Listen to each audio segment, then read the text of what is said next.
Heyo everyone! It's been a while, so I figured before I worked on helping with new content encounters, I would do a special showcase of one of the level 100 treasure dungeon bosses, which you meet upon entering the final chamber, just because I find the treasure dungeons to be fascinating. Before we start, a quick thank you for taking the time to look at these videos. I greatly appreciate it. Now then, without further ado, my name is Mimi Vix, so come with me as we examine the mechanics within the Golden Molter fight. At the start of the encounter, the boss will use Crypsis. This skill makes it invisible unless you are close to it.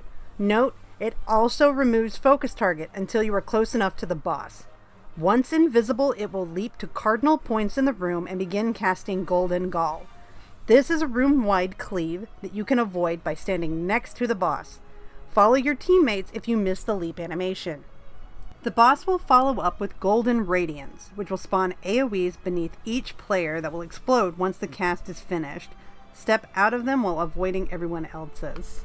Another set of Golden Radiance AoEs will go off, after which the boss will jump to the middle of the room to perform another Crypsis Golden Gall combo. This time the boss will jump twice, so stay on your toes. During the encounter, any number of treasure dungeon mechanics can occur. Our experience, we were given the Mandragora Court, in which you kill the Mandragora in a set number sequence, which is made difficult by the boss's mechanics. The boss will hop to the center and cast Ethereal Light, which will spawn 6 cone AoEs in a pattern, while also targeting players with point-blank AoEs. Try not to stand on each other while moving into safe zones as the cone attacks go off. I slowed down this attack specifically to make it a little bit easier to see, due to the fact that the entire arena is shrouded in gold and there's a lot of flashing lights. Next, the boss will use Vasoconstrictor, creating 3 poison puddles on the ground that will grow, covering the room, leaving only a narrow safe zone for everyone to share.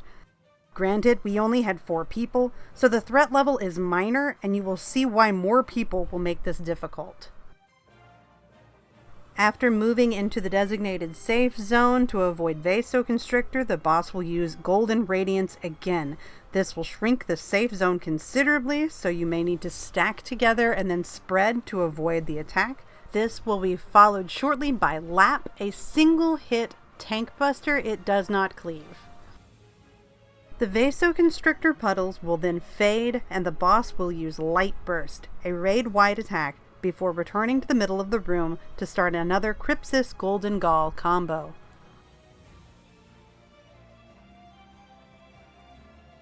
From this point, the mechanics will repeat until the boss's health hits 0. This fight is not very complicated, but I felt the Crypsis skill deserved to be showcased, as I felt it was a good implementation of invisibility in combat, since in a lot of scenarios it comes off as cheap and very poor means to increase difficulty in an otherwise straightforward battle. Alongside other variable rewards you can receive at the end of the treasure dungeon, every member within your party will be receiving 100,000 gil just for seeing it to completion. So, regardless of your party makeup or number of members, everyone will get the same general gil reward throughout.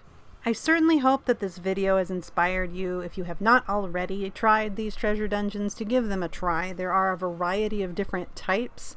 This just happens to be one of the ones in Dawn Trail. Again, thanks so much for checking these videos out. I appreciate it more than I can actually convey. But I hope that you have a great rest of your day. Thanks again for joining me, and I will catch you in the next video.